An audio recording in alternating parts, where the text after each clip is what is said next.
Pre rest में मैंने अक्सर ये नोटिस किया है कि हमारे जो यंग वकला हैं, यंग दोस्त हैं, वो बड़ी लंबी बहस में चले जाते हैं जिसको जजेस मुनासिब नहीं समझते, और पोस्ट अरेस्ट में वो प्री अरेस्ट वाली बहस कर रहे होते हैं। सिर्फ एफआईआर, जी एफआईआर पुलिस ने गलती पर दी, एफआईआर में इतना गैप है। जो प्री अरेस्ट का जो स्कोप है वो थोड़ा सा कम है, बट पोस्ट अरेस्ट के अंदर आपने अपने व्यू को थोड़ा सा ब्रॉड करना है। ट्रायल के करीब करीब आपका व्यू पहुंच जाता है, जहां पर आपने ये साबित करना है कि ना सिर्फ एफआईआर झूठ पर मबनी थी, बल्कि जो मदई की इंटेंशन है वो भी सरासर गलत है। अस्सलाम वालेकुम फ्रेंड्स, कैसे हैं आप सब? I am sure all are fine. This is Mubashir Iqbal Chauhan, advocate high court. आज एक बड़ी इंटरेस्टिंग जजमेंट लेकर आया हूं, जिससे आपको प्री अरेस्ट और पोस्ट अरेस्ट का फर्क भी समझ आ जाएगा। आपको यह भी मालूम हो जाएगा कि हमने प्री अरेस्ट बेल में क्या आर्गुमेंट करने हैं और पोस्ट अरेस्ट बेल में कौन से आर्गुमेंट करने हैं। आपको यह भी मालूम हो जाएगा कि हमारी प्री अरेस्ट और पोस्ट अरेस्ट में जो आर्गुमेंट लिमिटेशन है या जो आर्गुमेंट स्कोप है वो कितना लीथल है या लेंथी है, या कितना उसका जो स्कोप है वो नैरो है या बहुत कम है। जजमेंट साइटेशन भी आपको बताता हूं, पहले इसकी आपको प्रोपोजिशन बता दूं। ऑनरेबल कोर्ट ने कहा कि जमानत कबल अज गिरफ्तारी और जमानत बाद अज गिरफ्तारी में कुछ चीजों का फर्क है। जमानत कबल अज गिरफ्तारी हमेशा एक गैर मामूली रायत तस्वर होगी, जबकि जमानत बाद अज गिरफ्तारी एक मामूल की रायत तस्वर होगी।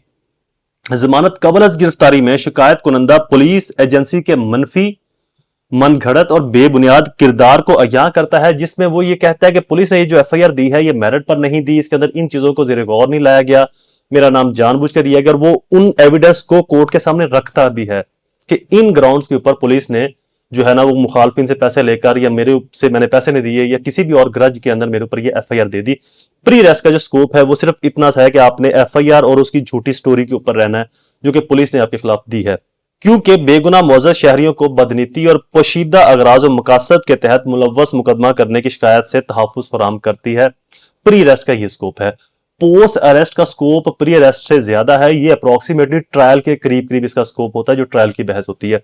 पोस्ट अरेस्ट के अंदर आप सिर्फ एफआईआर पर नहीं रहेंगे कि एफआईआर बदनीति पर मबनी थी, एफआईआर के अंदर ये लूप होल हैं, ये प्रोज एंड कॉन्स हैं, बल्कि आप मद्दई की जो कंप्लेनेंट है उसकी भी कंटेंशन को और उसकी इंटेंशन को आप साबित करेंगे कि मदई के जो इल्जामात हैं, जो इसकी इंटेंशन थी या कंटेंशन थी, वो मेलाफाइडी थी, वो बोनाफाइडी नहीं थी, वो बदनीति पर मबनी थी, वो अच्छी नीयत पर मबनी नहीं थी। तो जिसके अंदर जो आपका व्यू है वो बड़ा ब्रॉड हो जाएगा, खुला व्यू हो जाएगा, तो आप खुलकर थोड़ी सी डिटेल के साथ आर्ग्यूमेंट पोस्ट अरेस्ट बिल के अंदर कर सकते हैं।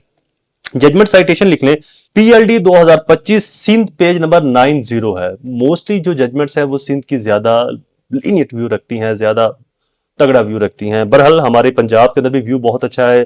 इस्लामाबाद की कोर्ट्स का व्यू, चूंकि वहां पर केसेस की रेशियो कम है तो इसलिए उनका व्यू थोड़ा सा कम ही रहा है। लाहौर का, पंजाब हाई कोर्ट का और सिंध हाई कोर्ट का व्यू है जो बहुत ही ज्यादा ब्रॉड रहा है, बड़ा खुला रहा है, बड़ा तगड़े इन्होंने फैसले दिए हैं इन दो कोर्ट्स ने ज्यादातर।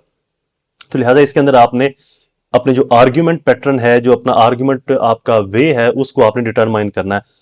प्री अरेस्ट में मैंने अक्सर ये नोटिस किया है कि हमारे जो यंग वकला हैं, यंग दोस्त हैं, वो बड़ी लंबी बहस में चले जाते हैं जिसको जजेस मुनासिब नहीं समझते, और पोस्ट अरेस्ट में जो हमारे वकला दोस्त हैं वो प्री अरेस्ट वाली बहस कर रहे होते हैं। सिर्फ एफआईआर, जी एफआईआर पुलिस ने गलती पर दी, एफआईआर में इतना गैप है, एफआईआर में ये है वो है, पुलिस ने बदयांती पर एफआईआर दी। तो जो प्री अरेस्ट का जो स्कोप है वो थोड़ा सा कम है, जहां पर आपने एक लिमिटेड के अंदर रहना है और उसी चीज के अंदर रहते हुए आपने ये साबित करना है कि मेरे ऊपर झूठ पर मबनी, बदयांती पर मबनी एफआईआर दी गई है। बट पोस्ट अरेस्ट के अंदर आपने अपने व्यू को थोड़ा सा ब्रॉड करना है। ट्रायल के करीब करीब आपका व्यू पहुंच जाता है, जहां पर आपने ये साबित करना है कि ना सिर्फ एफआईआर झूठ पर मबनी थी, बल्कि जो मदई की इंटेंशन है वो भी सरासर गलत है। और मदई की जो क्रेडिबिलिटी है, अब यहां पर आप उसकी चाहे करेक्टर क्रेडिबिलिटी के ऊपर क्वेश्चन उठाओ, उसकी फाइनेंस क्रेडिबिलिटी के ऊपर, या जो भी आपके खिलाफ से जुर्म लगाया है उसकी क्रेडिबिलिटी के ऊपर आप क्वेश्चन उठा सकते हैं कि इसकी जो क्वेश्चन क्रेडिबिलिटी है यही सिफर है, ये मेरे खिलाफ ये चीज जो है ना वो बदयांती पर, बदनीति पर मबनी है, मैं इसमें इन्वॉल्व भी नहीं। तो पोस्ट अरेस्ट बेल के अंदर आपका जो स्कोप है वो काफी ब्रॉड हो जाता है।